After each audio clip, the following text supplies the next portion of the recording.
about what you have to say to us when you come.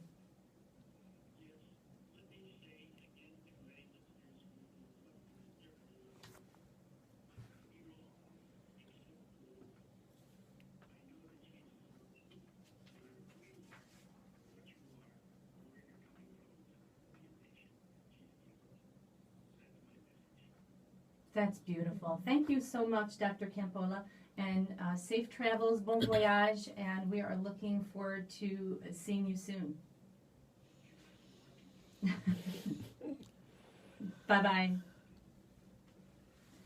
Our next guest is Wani Iris Manly, an American Liberian writer, speaker, attorney, and entrepreneur who is here to talk about her newly released book called Get Out of Survival Mode and Live the Life You Really Want.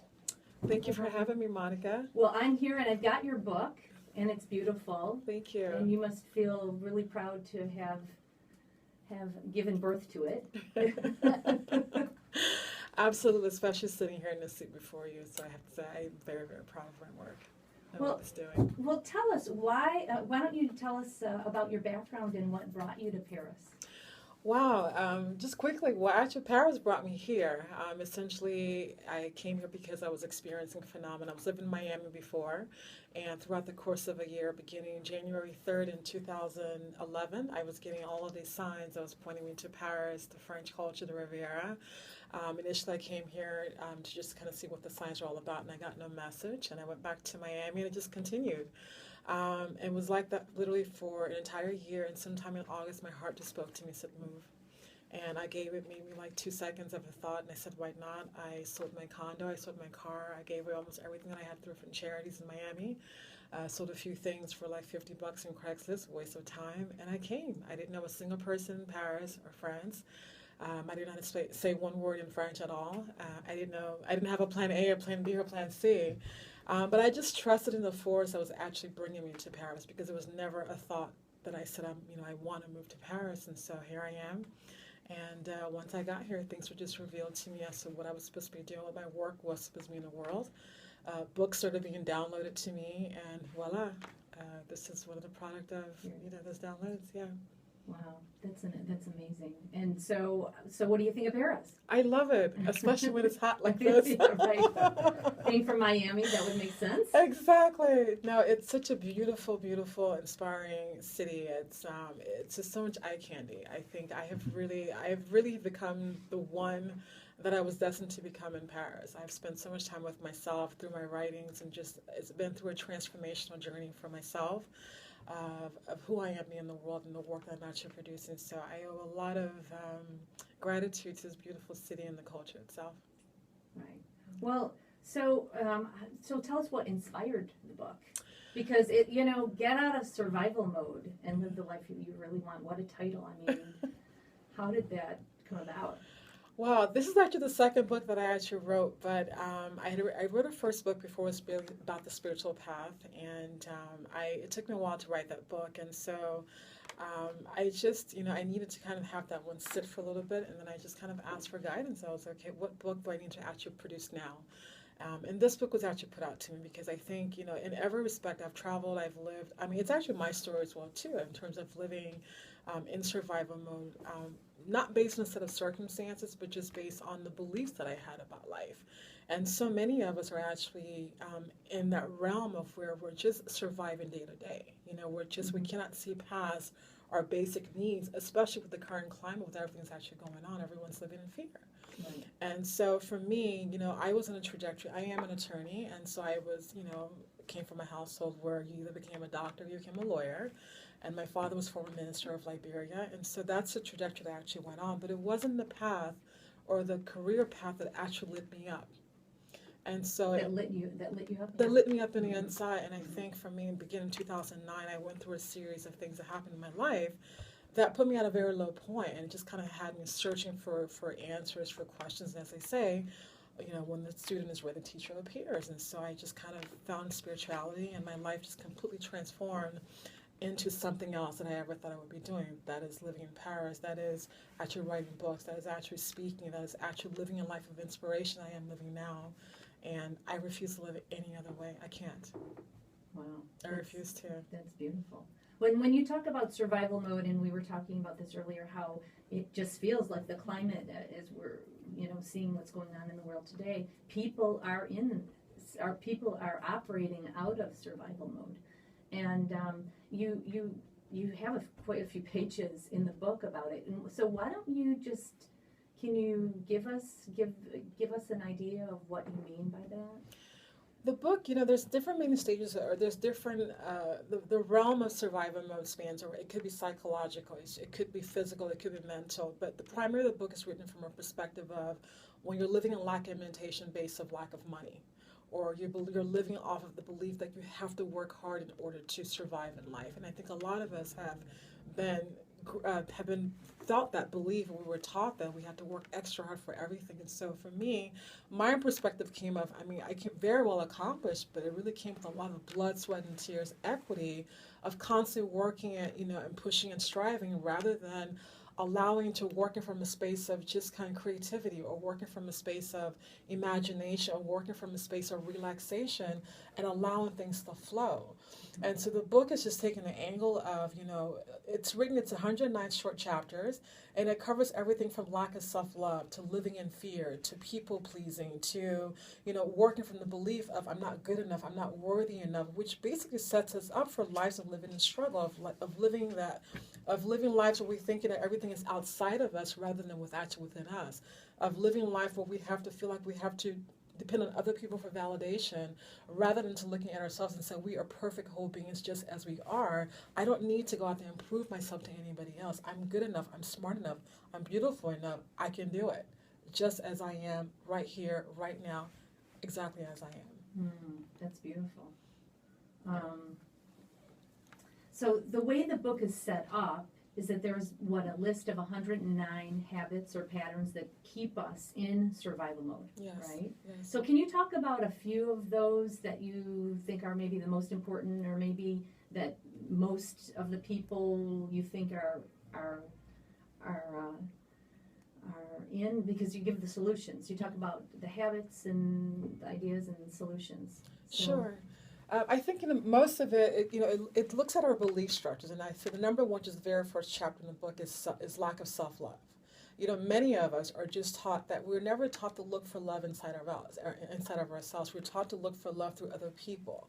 We're taught to see our completion through other people. So a lot of us are going through our life, not really knowing how to self-love, how to love ourselves. So we're medicating ourselves. Mm-hmm. We're numbing ourselves out with drugs and alcohol. We're looking for other people to validate who we are for us to think we're good enough. And if there is no self-love, you can never manufacture a life is of bliss, a life of abundance, a life of creativity, a life of inspiration, if you're feeling like crap about yourself. It's just not going to work. Mm-hmm. I also talk about living in fear. A lot of us are just afraid because we're living in these societal boxes that are telling us how to behave, how to act, how to wear our hair, what sexual orientation are we supposed to be. So we don't feel like it's okay to be ourselves because we're prescribing to societal norms, and telling us how we're supposed to, go about living our lives. So there, of course, is lack of self-love. There's lack of validation of our own self, and so we're looking for other people. I also talk about, the habit of procrastination. I talk about living in fear of just, a lot of us we're perfectionists. We're all waiting to have everything, have the stars lined up, to have the right money in the bank, to look a certain way before we can begin to actually, to put our projects out there, to put ourselves out there to actually serve in the way that life is actually calling us to serve. So, and a lot of these things we're not aware. Unfortunately, a lot of us are asleep. We're living unconscious lives of reacting, rather than actually being mindful of our thoughts, being mindful of what's around us, being mindful of what we're actually listening to, or what we're actually absorbing ourselves into, and we're just kind of just on a daily basis just reacting and not really being mindful and conscientious of our life. And so our life just kind of seems like we're living lives of default, of a series of unwanted bad events happening to us, and we're saying, why me? Right. And it's like, no, you actually have a part in this creation. You actually have a part, if you're operating from a space of love, of deep self-love and acceptance of yourself, your life is just so much easier. And I speak from a lot of experience. Because I had to learn how to love myself, and my Paris journey has been a lot about that, along with my spiritual practice and my spiritual work. But I've really had to come to love this thing as it is. It's called Wani.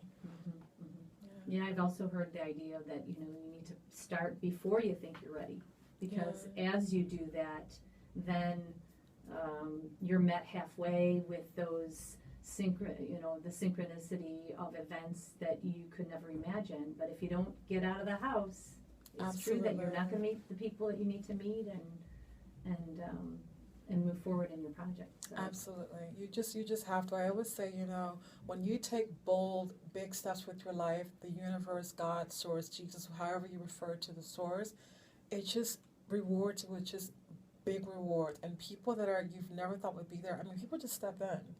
And they give you things, and they help you. They're there to support you, and you just realize, your whole life opens up in a way you never ever thought that it could, because you've put yourself out there, and you've opened yourself to receive the blessings. Yeah, that's a great message.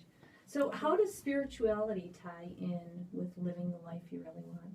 Oh my God, I think it's essential. For me, spirituality is really getting to know the self, yourself. And for me, I grew up Christian, but for me there was always, I needed something else. I needed to feel it within myself. And for me, spirituality and being exposed to Eastern teachings of meditation, of yoga, of reading different texts, along with the Bible, such as the Bhagavad Gita, which is one of my favorite books, or Patanjali Yoga Sutras. For me, that's been the way I've been able to connect. What was missing for me was the interconnection of knowing who I really was, and really bringing the teachings that I learned in religion, that I learned in church, but really kind of making it home for me. And for me, the spirituality for me has basically opened up myself creatively, has opened up myself expansively. Like, I'm no longer on this, I'm just a lawyer. I'm doing everything else, and I'm living from a much more bigger space in life. I've actually been able to step onto a bigger platform that life has been calling me all along to actually step out of, and actually serve in a much bigger way. Right. Well, you're also, aren't you? I saw you on Facebook that you're giving. What is it? Every Thursday night, or for the last few weeks? Can you talk about some of the subjects that you're talking about through? On Thursday night? Sure. So Facebook has a beautiful feature called Facebook Live. It's basically a live platform on the Facebook platform. There's Periscope as well too, but I like to use Facebook because I have a bigger following on Facebook.